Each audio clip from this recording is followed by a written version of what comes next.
Well, it's in hydro season, so I had to take a small break from the hot rod and get back to it.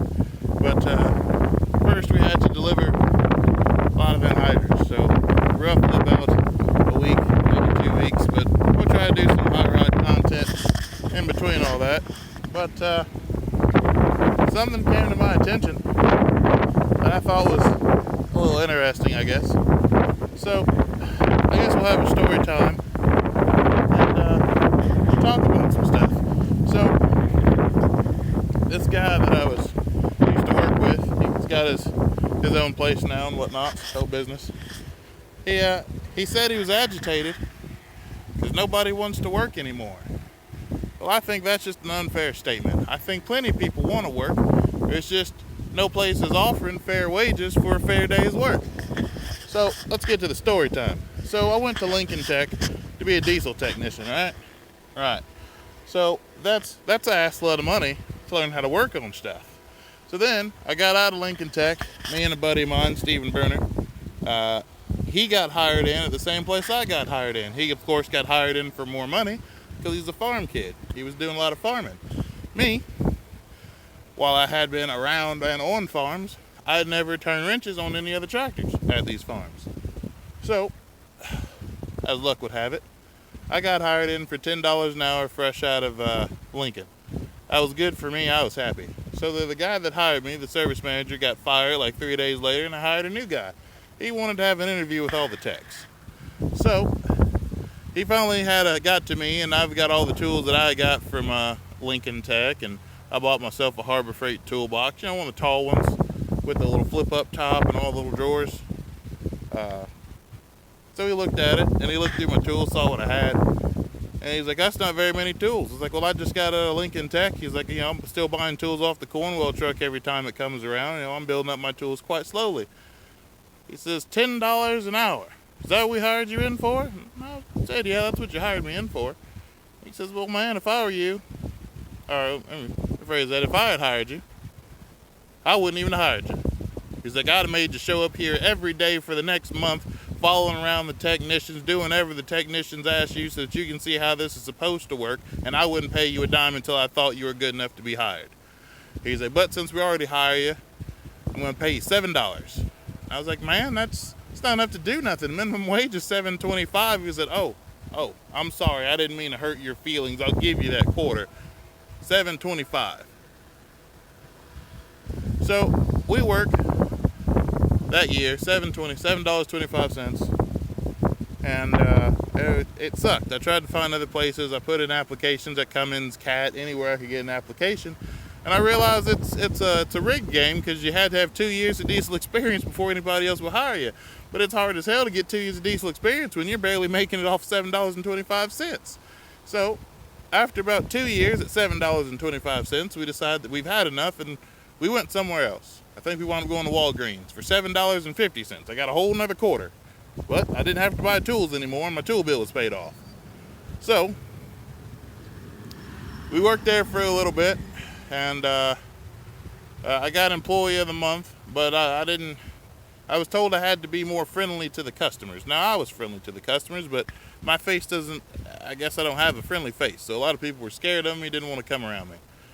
So, in order to appease the people, because I was told if I kept scaring little old ladies by just being tall, that they'd have to let me go. So, I guess as an unwritten rule, I had to pretend to be gay to keep my job.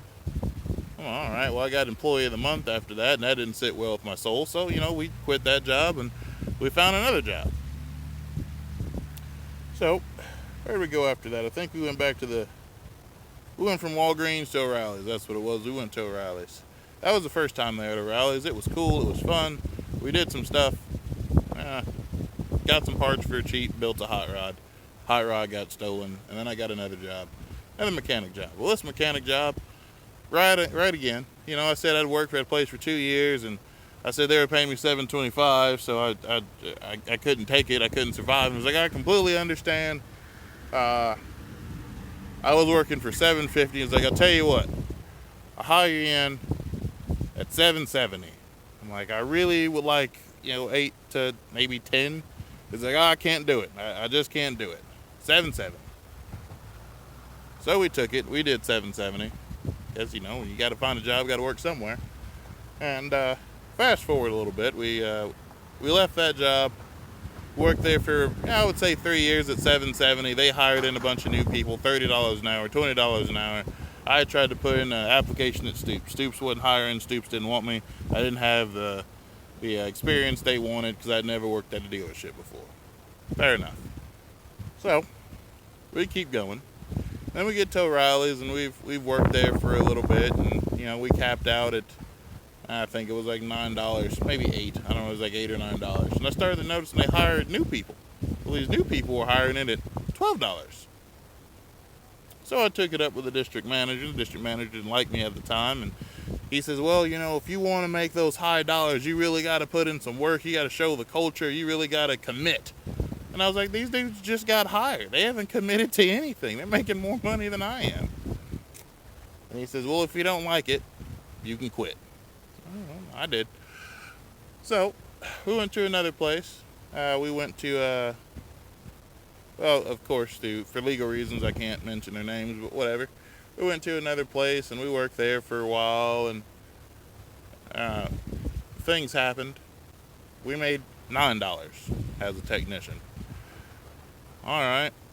So we left that place. We went to another place. It was old ALA. We made a whole whopping $11.50 the first year they were there. And then we moved on up to $12.50. Whoo, $12.50, boy, I tell you what, that was just enough money to keep coming back to work and being broke. Then some things happened. Someone said something. They finally bumped me up to 15. I was happy. I could finally afford food. Yeah, food. Afforded. All right, this is at least, I got to stop to think. I'd say this is a 2016, 2017, so a lot of you were working during this time period. If you weren't making a lot of money, you weren't doing a lot of things. So, about that point, I'd found someone who'd let me work on the side, work on his semis, work on his stuff, and it panned out because he paid me enough that between that and the job, I actually made a halfway decent living. I mean, it wasn't much, but it was enough to afford food. That was thing one, afford the food. And then they started complaining. It's like, you're coming in late. We just don't understand why you're coming in late. And I was like, well, man, I'm trying. And anyway, that place closed. All right, they closed their doors, so I went to go work for another company, a little small in between company. And we're making 15. Then we got hired in this other place, and they hired me for 13. Still trying to find my way into like a Cummins, Cat, Detroit, any place that pays decent. Couldn't get in the door. So now we're working for this other place, and we worked there for maybe a good year and a half, at a whole $12.50. All right, we're back to $12.50. Now I'm working at this other guy's farm, working on his vehicles, and between the two, I'm making a halfway decent living. I mean, it's not decent, but it's doable. I'm paying for gas and food now, so we're coming along. And as I was doing the second job, they kept complaining. It's like, you just keep coming in late to work. We don't understand. I was like, well, man, you don't pay me very much. You expect a lot out of me, but I'm not getting paid. You expect me to show up at 6 o'clock in the morning and work till midnight, 1 o'clock in the morning, and be back up here at 6 o'clock in the morning to keep working on these trucks because you decided to fire second shift, so now first shift.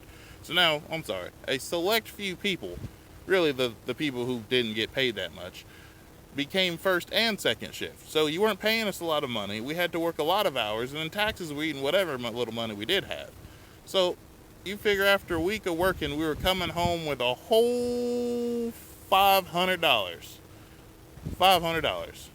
Now, if we didn't work the overtime, our checks were like $350, $450, not a whole lot. Now, you may be thinking, that sounds like a lot. It would be if it was weekly. That was bi-weekly. We wasn't making shit. Alright. So, for 2 weeks making $450, $500 an hour, working all these hours, it's not making any sense. The guy took me aside and said, if you just keep coming in late, we're going to have to fire you. And I was like, well, I don't understand, man. If you don't pay me a lot of money, I work a lot of hours, I'm barely making it as it is. He says, well, that's the problem with your generation. You don't work hard enough for the money. You should be happy that someone gave you an opportunity to work. That don't make no sense to me, man. If I should be happy for the opportunity to work, I shouldn't be happy to thank you that I'm broke as fuck. Hell, I barely had anything. You know, if you're making next to nothing living with your parents, no girls want to talk to you. You can't go on a date with nobody. Hell, you can't even plan out your life. You're not making enough money. So then we go and work for another company and we work for Carter Express, and thankfully they got me up to $19 an hour. That's still hardly not enough to do anything with, but, you know, it's some money. And then COVID hit. Everything went bad. We went to go work for a farm. The farm paid me fairly decently. It was all right. I still had to go work at a buddy's farm and make ends meet because it still wasn't enough money. And keep in mind, I'm single. I have no kids. All right, well, living at home still because I can't afford to leave, and still having to work overtime at other places to try to make ends meet.